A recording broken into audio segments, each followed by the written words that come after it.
They drained my entire pond overnight, like they owned the land I was in. Israel, when the call came in, the pond is gone. Brenda, the HOA president, didn't even flinch. I don't care about your granddad's pond. I need cash, and that puddle's gone by morning.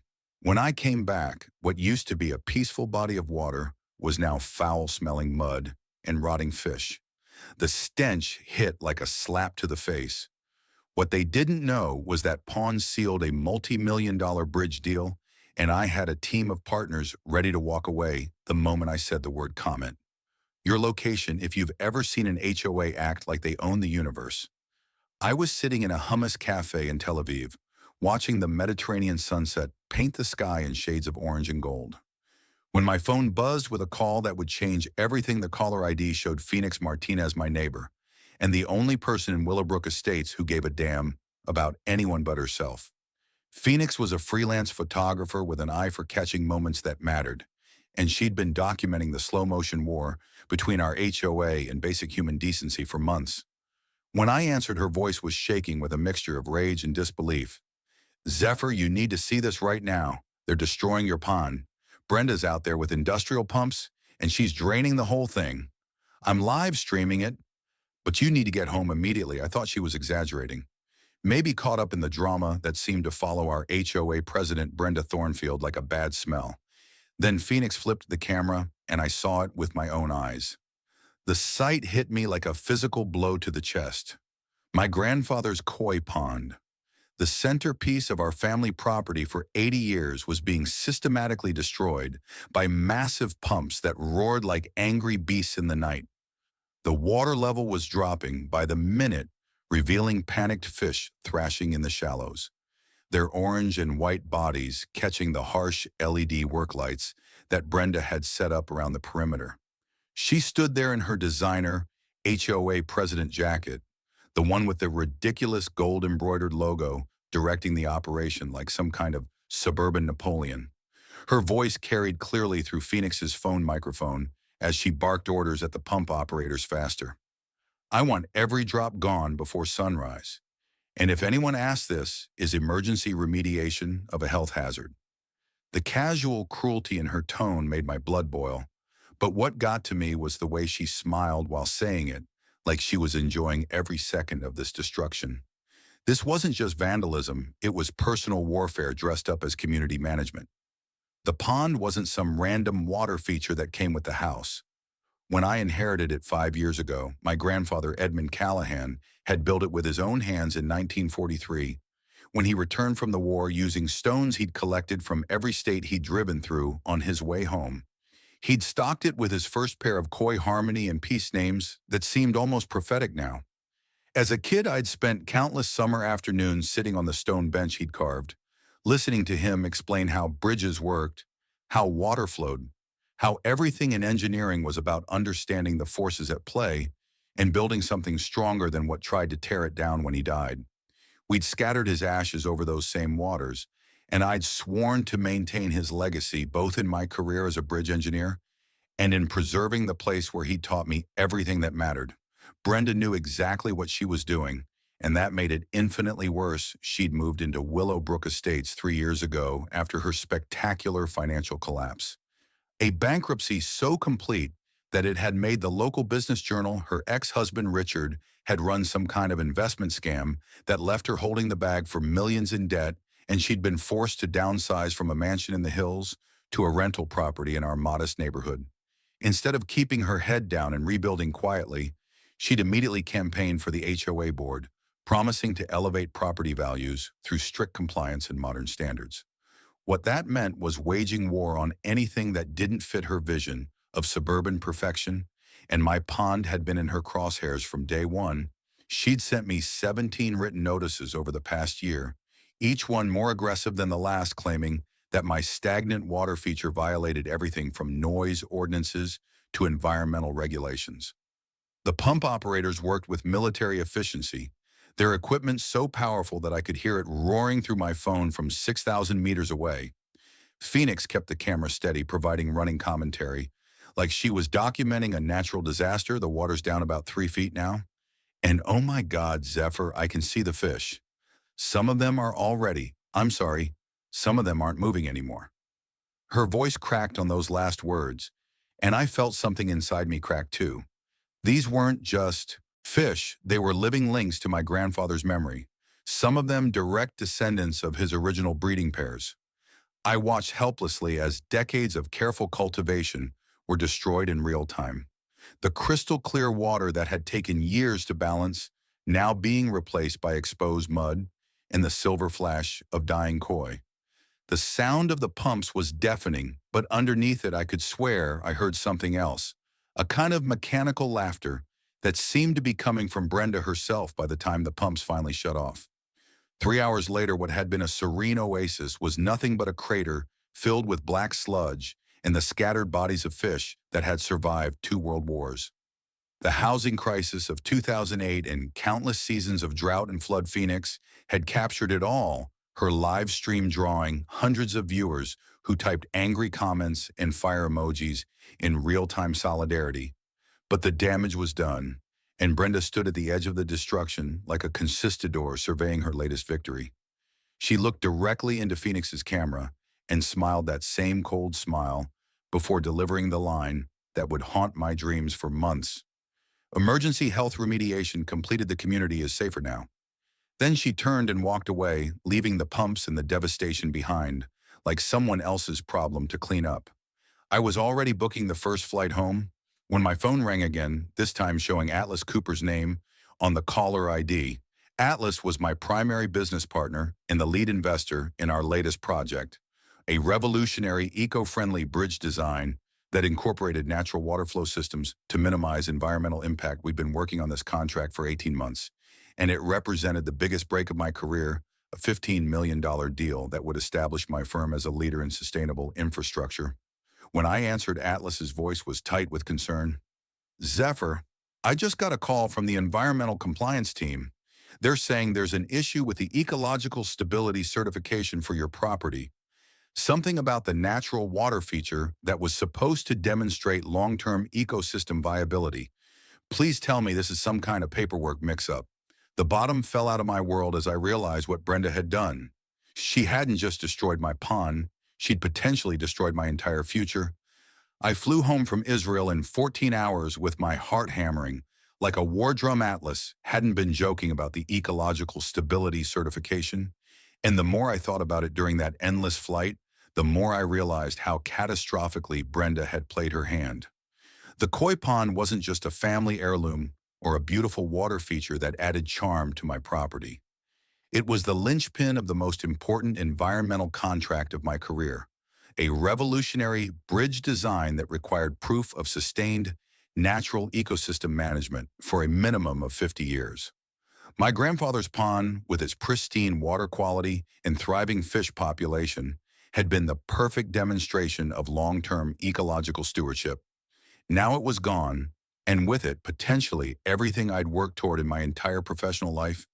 The smell hit me before I even got out of the car at 6 o'clock in the morning, a nauseating combination of rotting fish and stagnant mud that seemed to hang in the air like a toxic cloud.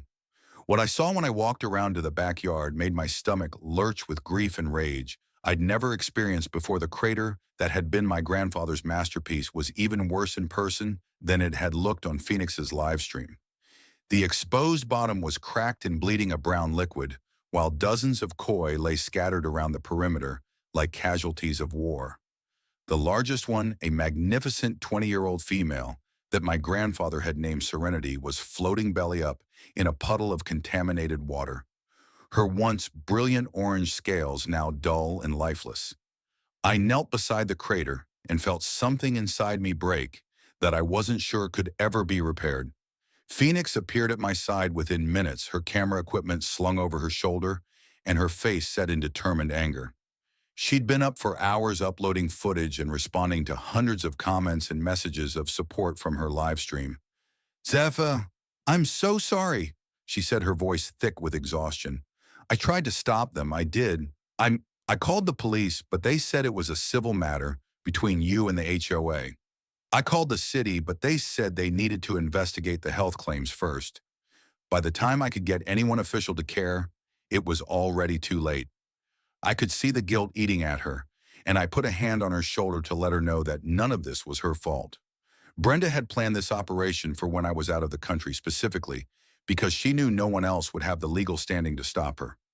At 9:30 that morning, I marched into the HOA office with Phoenix behind me and demanded to speak. With Brenda immediately, the office was located in a converted garage behind the community center, decorated with motivational posters and fake plants that made municipal bureaucracy feel like a dentist's waiting room. Brenda sat behind her desk wearing a crisp white blazer and the expression of someone who'd been expecting this confrontation and was prepared to enjoy every second of it when I demanded an explanation for the destruction of my property. She leaned back in her chair and smiled with cold satisfaction that made my skin crawl. "Oh, Zephyr, I'm so glad you're finally taking an interest in community health and safety," she said, her voice dripping with false concern. "That stagnant water feature of yours was a breeding ground for mosquitoes and bacteria. We received multiple complaints from concerned residents about the smell and the potential for disease transmission. The lies came so smoothly that I almost admired the craftsmanship, if you could call sociopathic manipulation, a craft I'd maintained that pond, according to the highest standards of aquatic management, with regular water testing, professional filtration systems, and a carefully balanced ecosystem. There had never been any mosquito problems, bacterial issues, or complaints from neighbors, unless you counted Brenda's own increasingly hysterical demands that I modernize my water feature when I pointed out that she'd had no legal authority to drain my pond. Without notice, due process, or even a formal HOA vote, she simply shrugged and pulled out a thick folder of paperwork. "I have complete authority under Section 12.7 of the Community Health and Safety Ordinance," she said, flipping through pages with practiced efficiency. "Emergency remediation of environmental hazards can be implemented immediately when there's a clear and present danger to community welfare."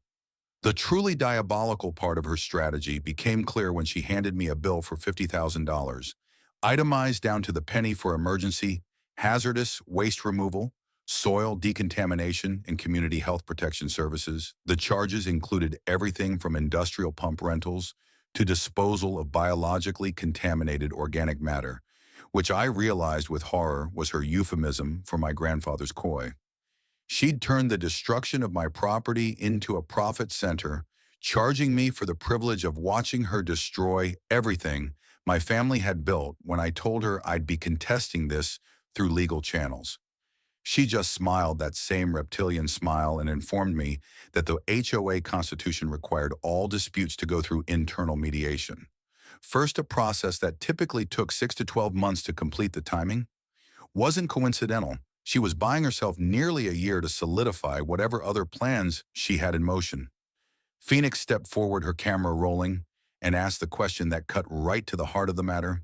"Mrs. Thornfield, can you provide documentation of these health complaints you mentioned? And can you explain why this emergency action couldn't wait for Mr. Callahan to return from his business trip?" Brenda's mask slipped for just a moment, a flash of something ugly crossing her face before she regained composure. "The documentation is confidential to protect the privacy of the complaint," and she said, which we all knew was code for the documentation doesn't exist. "And as for timing, environmental hazards don't wait for convenient scheduling if there's a threat to community health. We act immediately regardless of individual travel plans or personal preferences." As we were leaving, she delivered one final blow. "And Zephyr, I almost forgot to mention, tomorrow we'll be conducting a soil quality assessment to determine if any further remediation is needed.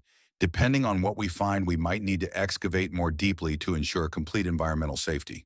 I was reaching for my phone to call a lawyer when Atlas Cooper called, with news that shattered what remained of my professional confidence. "Zephyr, I just got off a conference call with the entire Environmental Compliance Board." His voice tight with panic. "They're saying that without verified proof of sustained ecosystem management, we can't proceed with the bridge project. The contract specifically requires demonstration of natural water system stability over a minimum 50-year period, and your pond was our primary evidence. We've got 72 hours to provide alternative documentation or the entire $15 million deal." Falls apart, the line went dead, and I stood there in the ruins of my grandfather's legacy, finally understanding the true scope of what Brenda had taken from me. They didn't just want to kill my pond, They wanted to turn my property into a deep hole and then charge me to fill it back up. I spent the next morning buried in legal documents, property records, and HOA bylaws, trying to find some loophole or precedent that could stop Brenda's systematic destruction of everything my family had built. What I discovered was even worse than I'd imagined. Brenda hadn't just violated procedure when she drained my pond. She'd been systematically rewriting the rules for months to give herself the power to do exactly what she'd done. Three separate amendments to the Water Resource Management section had been quietly passed during HOA meetings that I'd missed due to work travel, each one expanding the board's authority to take emergency action against property owners who failed to meet increasingly vague community standards. The amendments were buried in dense legal language and tucked between discussions of holiday decorations and snow removal policies designed to slip past residents who weren't paying close attention to every tedious detail of suburban governance. Phoenix had been busy too, documenting everything, and building what she called the case of the century on her social media channels. Her live stream of the pond destruction had gone viral overnight, racking up over 50,000 views and generating hundreds of comments from people sharing their own HOA horror stories. She'd created a hashtag Save Zephyr's Pond that was starting to trend locally, and she was using her platform to expose the broader pattern of HOA overreach that Brenda represented. This isn't just about one pond or one property owner, Phoenix told her viewers during a morning update video. This is about what happens when petty bureaucrats get drunk on power and decide that community welfare means whatever they want it to mean.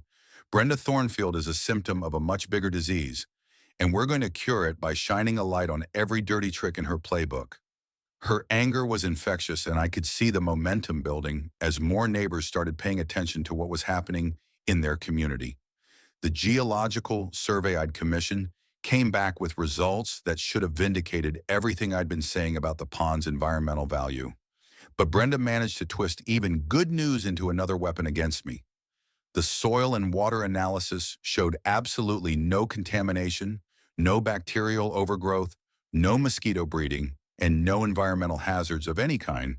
The report specifically noted that the pond had been exceptionally well maintained and had improved the local ecosystem by providing natural filtration and habitat for beneficial insects and birds. I thought this would be the smoking gun that proved Brenda's health emergency was complete fabrication. But when I presented the findings to the HOA board, she dismissed them with a wave of her hand and a new accusation that made my blood boil. Independent testing is all well and good, she said, reading from a prepared statement, but it doesn't address the ongoing liability issues or the complaints we've received about property value impacts. Furthermore, we've discovered that Mr. Callahan may have been operating an unlicensed aquaculture facility in violation of county agricultural regulation. The accusation was so absurd that I almost laughed, but the implications were deadly serious by reclassifying my family pond as a commercial aquaculture operation. Brenda was opening up an entirely new avenue of legal attack that could result in massive fines and forced compliance with industrial farming regulations. It was a masterpiece of bureaucratic warfare, taking something innocent and twisting it into something that sounded vaguely criminal. When I tried to explain that raising koi as a hobby was perfectly legal and that my pond was a residential water feature, not a commercial operation, Brenda produced another folder of paperwork that she'd prepared in advance. We have documentation showing that some of these fish were quite valuable. Suggesting commercial intent, she said, though, she refused to show me the supposed documentation. The county agricultural department will need to conduct a full investigation before we can determine the appropriate remediation steps. In the meantime, we're issuing a cease and desist order regarding any water features on the property until compliance can be verified. Atlas Cooper called that afternoon with more bad news that made my professional situation even more precarious. The Environmental Compliance Board was starting to lose confidence in our entire project, not just because of the pond issue, but because of the negative publicity that Phoenix's viral videos were generating. The investors are getting nervous, Atlas explained, his voice heavy with frustration. They're worried that if we can't handle a simple HOA dispute, how can we manage a $15 million infrastructure project? I'm trying to buy us more time, but I need you to get this situation under control quickly. The board meets again next week, and if we don't have a resolution by then, they're going to start looking at other engineering firms. The irony was bitter. My willingness to fight for principle was being interpreted as professional incompetence, while Brenda's bureaucratic bullying was being rewarded with the destruction of my career. But I had one advantage that Brenda didn't know about. My grandfather had been meticulous about record keeping, and I'd inherited boxes of documentation about the pond's construction maintenance and environmental impact spanning 8 decades as I dug through the archives. That evening, I found something that made my pulse quicken with the first real hope I'd felt since this nightmare began, buried in a folder marked Property, Surveys 19431963. It was a county engineering report that documented the pond's role in the neighborhood's natural drainage system. According to the report, my grandfather hadn't just built a decorative water feature. He'd created an integral part of the local flood control infrastructure that helped manage stormwater runoff during heavy rains. If Brenda wanted to play the regulatory compliance game, I was about to show her what real environmental law looked like. I was preparing my counterattack when Phoenix called with urgent news that made everything infinitely more complicated. "Zeph, you need to see this right now," she said, her voice tight with excitement and alarm. "I've been tracking Brenda's background, and I just found something huge. Remember how she said her ex-husband Richard caused her bankruptcy? Well, I found court records showing that Richard Thornfield is still very much in her life, and he's been meeting with contractors about some kind of construction project in our neighborhood. There are 3 demolition and development trucks parked outside the community center right now. And Brenda's in there with a man who looks exactly like Richard Thornfield. From the divorce papers. Richard Thornfield, the name of the man who had destroyed Brenda's marriage and finances 5 years ago. Now he was standing next to the crater that used to be my pond, holding what looked like architectural blueprints for a pedestrian bridge and landscape enhancement project in his hands, but I recognized those lines and measurements from my engineering background. And that wasn't a bridge design, that was a pipeline schematic. I crouched behind the neighbor's hedge with Phoenix watching through her telephoto lens as Brenda and Richard examined the exposed bottom of my former pond, like they were surveying a construction site. The way they moved together, the familiar ease of their body language told me everything I needed to know about their supposedly acrimonious divorce. These two weren't bitter exes. They were business partners executing a plan that had been months or maybe years in the making. Phoenix's camera captured everything as Richard pointed to different sections of the exposed crater, making notes on a clipboard, while Brenda nodded and gestured toward the surrounding properties. The demolition and development trucks weren't just parked randomly. They were positioned at strategic points around the neighborhood. Like pieces on a chessboard through Phoenix's zoom lens, I could see workers unloading surveying equipment and soil testing gear, preparing for what looked like a comprehensive site analysis that went far beyond my property lines. When Richard pulled out his phone and made a call, we could hear fragments of his conversation carried on the morning breeze. "The preliminary excavation is complete, water table depth. Confirmed we can proceed with phase 2 of the installation." The casual professionalism in his voice made my skin crawl because it meant this wasn't some spontaneous act of vandalism or revenge. This was systematic corporate planning disguised as community improvement. The true scope of their operation became clear when I researched demolition and development that afternoon and discovered they'd filed permit applications for a pedestrian bridge with integrated drainage infrastructure that would run directly through the area where my pond used to be. The application, dated 3 weeks before Brenda had drained my pond, described a project to connect Willowbrook Estates to the new Riverside shopping complex through a scenic walkway that enhances community connectivity while addressing environmental drainage concerns. It sounded innocuous enough until I read the technical specifications and realized they were proposing to install a massive underground pipeline system that would carry wastewater from the shopping complex directly through our residential neighborhood. The pedestrian bridge was just camouflage for industrial infrastructure that would turn our quiet streets into a conduit for commercial waste. My lawyer confirmed what I'd suspected when I showed him the permit applications and the timeline of Brenda's actions. This is textbook conspiracy. He told me spreading the documents across his conference table like evidence in a criminal trial. The HOA president manufactures a health emergency to justify destroying your pond. then immediately files permits for construction that requires the same excavation. The timing isn't coincidental, it's proof of premeditation. But here's the problem. If they can demonstrate ongoing environmental contamination or public health risks, the city has the authority to approve emergency infrastructure projects without the usual community input requirements. They're not just stealing your property, they're bypassing democracy to do it. The legal implications were staggering if Brenda and Richard could make their contamination claims stick.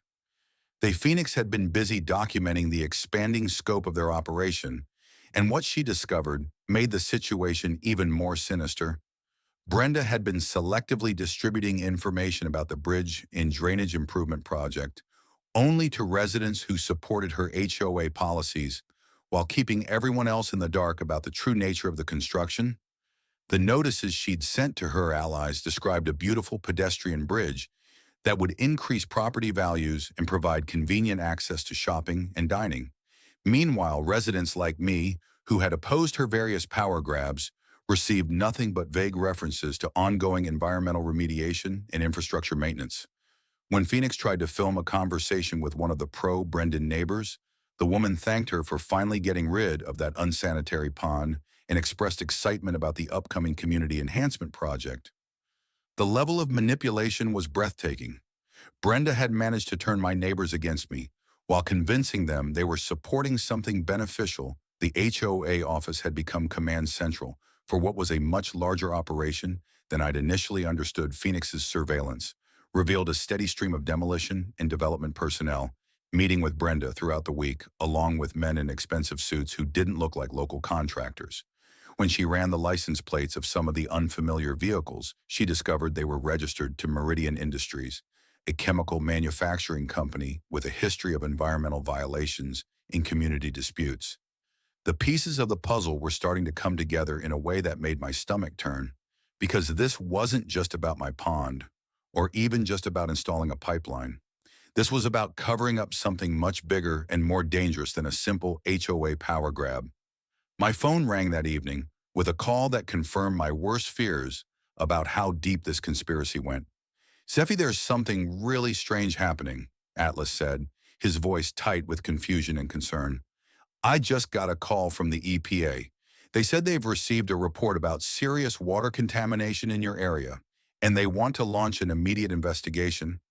The thing is, they mentioned Meridian Industries, specifically asking if we had any dealings with them in connection with our bridge project." Zephyr, what the hell is Meridian Industries? And why would the EPA think they're connected to our environmental compliance issues? I stared out at the crater where my grandfather's pond used to be, finally understanding that we weren't dealing with a vindictive HOA president and her scheming ex-husband. We were dealing with something much more dangerous. I had never signed any paperwork. But in the email Atlas forwarded to me, there was my signature, looking exactly like the real thing. Brenda had crossed the final line.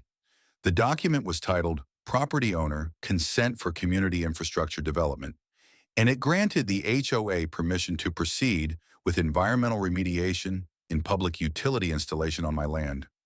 The signature was perfect down to the slightly tilted Z and the way I always connected the P and H in my last name. But I'd been in Israel when this document was supposedly signed, and I had passport stamps and airline records to prove it. Brenda had gone from HOA overreach to felony document forgery, and she'd been stupid enough to leave a digital paper trail that would destroy her in court. The forensic handwriting expert I hired confirmed what I already knew. The signature was a sophisticated fake created by scanning and digitally manipulating my real signature from various HOA documents I'd signed over the years. "This is professional grow work," Dr. Sarah Chen explained as she showed me the analysis on her computer screen. "Someone with access to document editing software and multiple samples of your actual signature could create this level of forgery. The spacing, pressure points, and pen flow are all digitally reconstructed from authentic sources. Whoever did this knew what they were doing and had significant resources at their disposal." I immediately contacted the FBI's white-collar crime division and filed a formal complaint for identity theft and document fraud, finally giving me some real legal ammunition against Brenda's increasingly desperate schemes. Atlas Cooper and the consortium were understandably panicked when they learned about the forged documents, but their reaction wasn't what I'd expected or hoped for. Instead of rallying behind me against obvious criminal activity, they began distancing themselves from the entire project to avoid any potential legal liabilities for, I believe you completely, Atlas said during our emergency conference call. But the investors are spooked. They're saying that if you can't manage a simple neighborhood dispute without it escalating to federal crimes, how can they trust you with their money on a major infrastructure project? I'm trying to hold them together, but I need the situation resolved immediately, or we're going to lose everything we've worked for. The cruel irony wasn't lost on me. My refusal to be bullied was being interpreted as professional incompetence. While Brenda's criminal behavior was somehow becoming my fault in the eyes of people who should have known better, Phoenix had been working her investigation, and what she discovered about the broader scope of Meridian Industries' operations made everything suddenly click into a much darker picture. Zephi, I've been digging through public records and news archives, she told me over coffee at the diner downtown, spreading printouts across the table like a detective building a case. 15 years ago, there was a major water contamination scandal involving Meridian Industries. In this exact neighborhood, 7 people died from unexplained blood cancers, and there were dozens of other serious health issues that were never properly investigated. The company paid out some small settlements and quietly moved its operations, but the contamination was never fully cleaned up. Guess where they want to build their new wastewater pipeline? She pointed to a map that showed the proposed route running directly through the area where my pond had been, and I felt my blood turn to ice as the implications became clear. The timing wasn't coincidental. Meridian Industries had been planning this pipeline for years, waiting for the right opportunity to complete their contamination, cover up my grandfather's pond with its natural filtration system and pristine water quality, had been sitting directly on top of their buried environmental crimes like a living monument to their failure to clean up their mess by destroying the pond and installing their pipeline. They could finally bury the evidence of their past negligence while creating a new system to hide their ongoing waste disposal. Brenda wasn't just a vindictive HOA president. She was a willing accomplice in a corporate conspiracy that had already killed people and was planning to kill more. Then the weather intervened in a way that changed everything. Hurricane Margot, which had been tracked as a minor tropical storm, suddenly intensified and slammed into our area. With unprecedented rainfall and flooding, without my grandfather's pond to absorb and regulate the stormwater, 12 houses in Willowbrook estates were severely flooded, including some that had never experienced water damage in decades of previous storms. The families who lost their belongings and faced thousands of dollars in cleanup costs suddenly understood exactly how important my unsanitary pond had been to their community's environmental safety. Mrs. Henderson, the 78-year-old widow, who lived 3 houses down from me, called that evening with an apology and information that made my head spin. "Zephi, honey, I owe you the biggest apology of my life," Mrs. Henderson said, her voice shaky with emotion and guilt. "My basement flooded for the first time in 40 years, and now I understand what that pond of yours was doing for all of us. But there's something else you need to know. Something I should have told you months ago when Brenda first moved to the neighborhood 5 years ago. She told me she was going to make the wealthy people in this community pay for what they'd done to her life. I thought she was just bitter about her divorce, but now I think she meant something much more specific. Zephyr, I think she's been planning this from the very beginning. The pieces were finally falling into place. But the picture they created was more terrifying than anything I could have imagined." Phoenix called me at midnight with the final piece of the puzzle that would change everything. "Zephi, you're not going to believe what I just found," she said, her voice electric with excitement and fear. "I've been going through old EPA records, and I found documents showing that Brenda Thornfield used to work for the law firm that defended Meridian Industries during the 2010 contamination lawsuit. She wasn't just some random HOA president who got corrupted by power. She's been working for them all along. Brenda wasn't just seeking revenge, she was executing it. And I was only the first target on a list of people she blamed for her life falling apart." Mrs. Henderson's revelation about Brenda's connection to Meridian Industries had opened a floodgate of information that painted a picture so disturbing I almost didn't want to believe it. Phoenix and I spent the entire next day at the county courthouse in the public library digging through court records, EPA files, and newspaper archives from 15 years ago. What we found was a systematic cover-up that had been hiding in plain sight, waiting for someone to connect the dots between a vindictive HOA president and a chemical company with blood on its hands. The 2010 contamination lawsuit had been a David versus Goliath battle that Goliath had won through legal technicalities and strategic document destruction. Meridian Industries had been illegally dumping chemical waste into the groundwater system that fed into our neighborhood's natural aquifer, and the evidence suggested they'd been doing it for years before anyone noticed the health effects. 7 residents had died from rare blood cancers that were directly linked to the specific compounds that Meridian was manufacturing, and dozens more had suffered serious health complications that ruined their lives and bankrupted their families. The law firm that had successfully defended Meridian was Thornfield Blake and Associates, and their lead environmental attorney had been a young, ambitious lawyer named Brenda Thornfield, who specialized in making corporate environmental crimes disappear through procedural manipulation. Phoenix had managed to track down 3 survivors of the original contamination, and their stories made my blood boil with a rage I didn't know I was capable of feeling. Maria Sanos had lost her husband and 8-year-old daughter to leukemia within 6 months of each other, and she'd spent the last 15 years fighting for justice that never came. They destroyed every document they could get their hands on. She told us, her voice still raw with grief after all these years. Brenda Thornfield personally supervised the accidental destruction of key evidence, claiming it was standard document retention policy. She stood in that courtroom and argued that there was no proof of causation, even though she knew damn well that her clients had been poisoning us for years when I couldn't afford to continue the legal fight. She sent me a sympathy card with a personal note saying that sometimes bad things just happen to good people.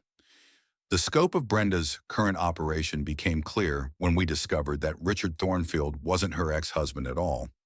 He was her business partner and co-conspirator who'd been planted in the neighborhood specifically to help her execute this elaborate revenge scheme.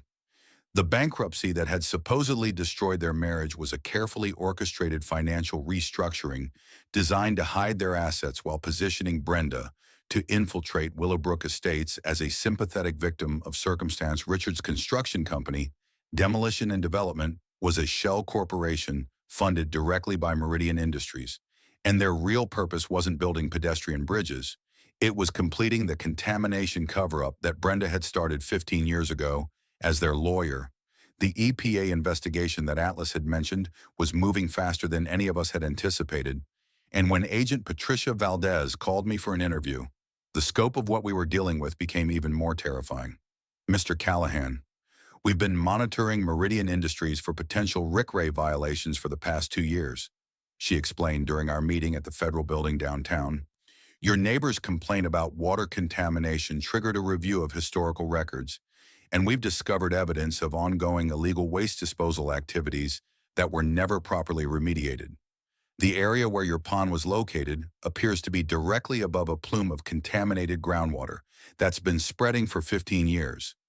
We believe someone has been deliberately preventing detection and cleanup of this contamination, and we need your help to build a case against the responsible parties." Phoenix had been documenting everything, and her footage of Brenda's secret meetings with Meridian Industries representatives provided crucial evidence for the federal investigation.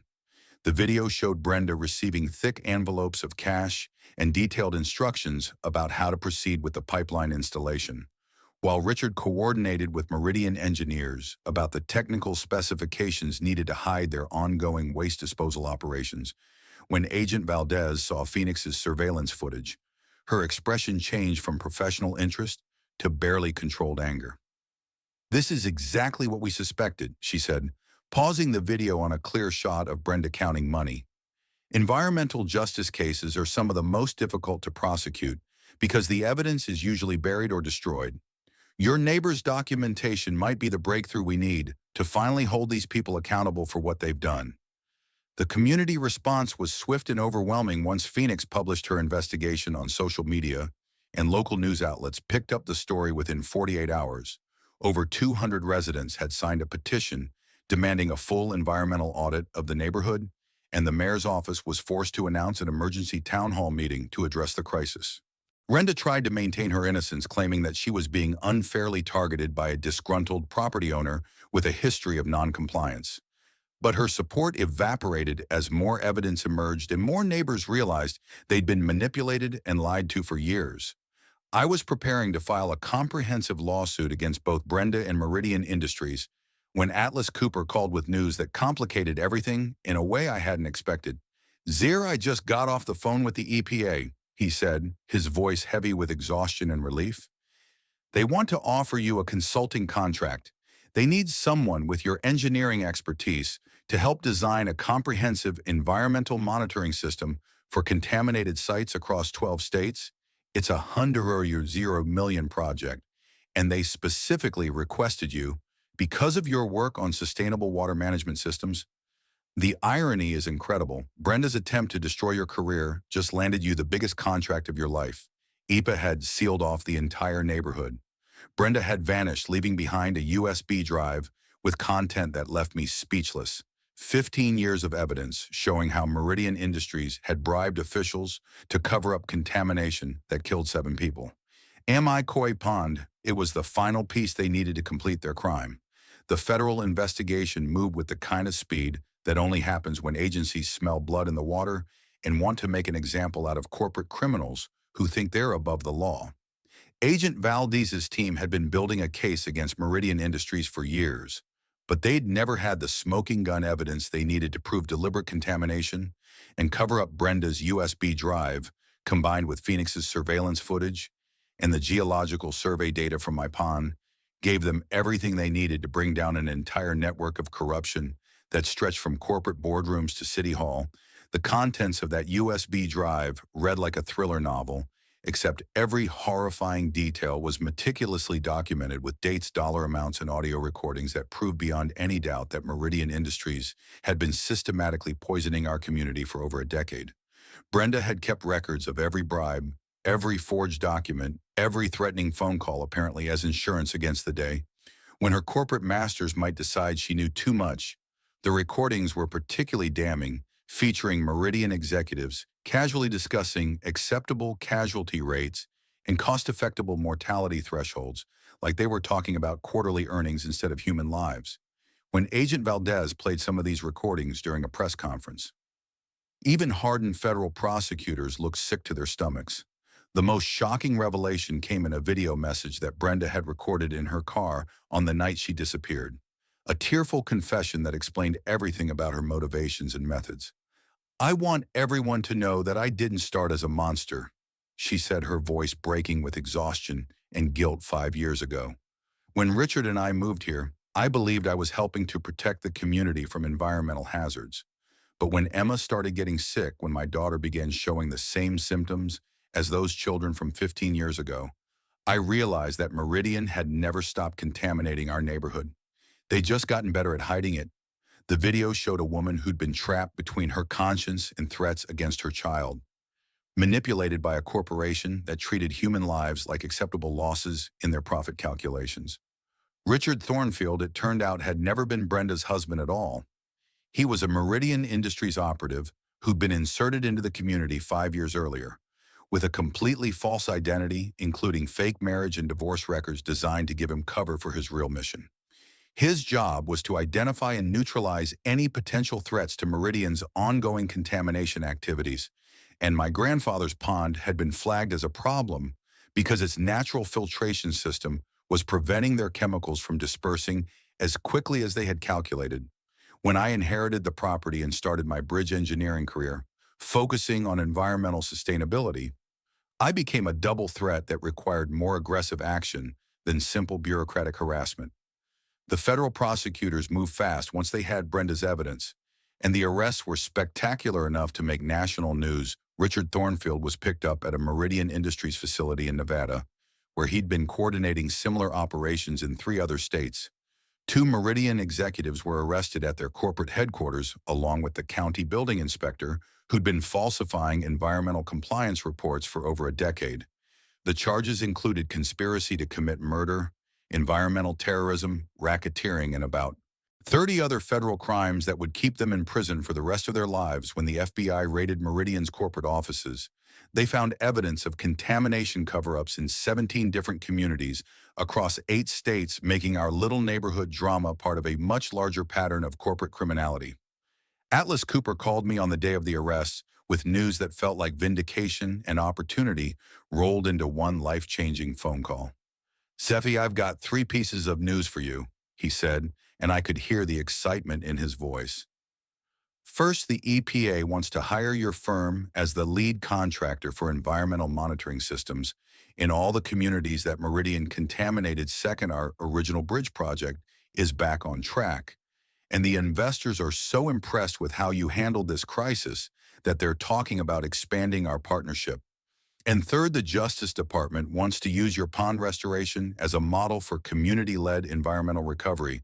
They're offering to fund the entire restoration as a demonstration project, including a memorial garden for the families who lost loved ones to Meridian's contamination."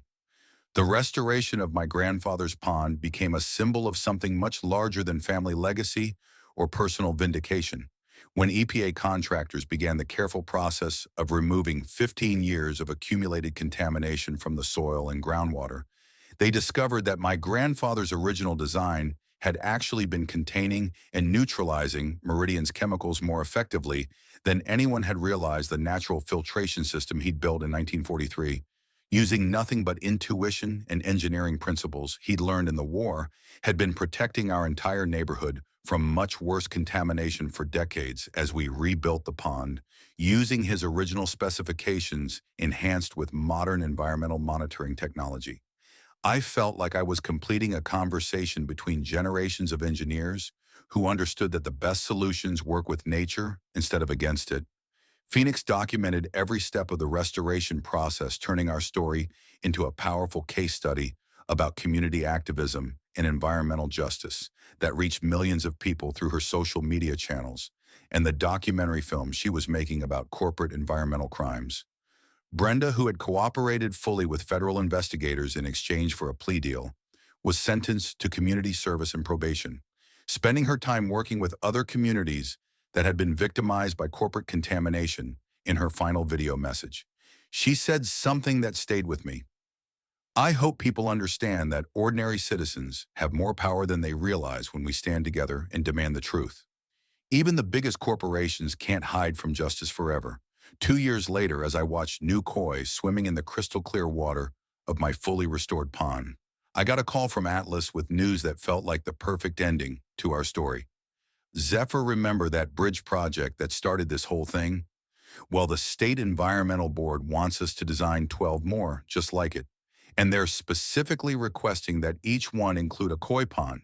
As the centerpiece, our environmental monitoring data has proven that your grandfather's design is the most effective natural filtration system they've ever documented. We're looking at a $200 million contract that could revolutionize sustainable infrastructure design."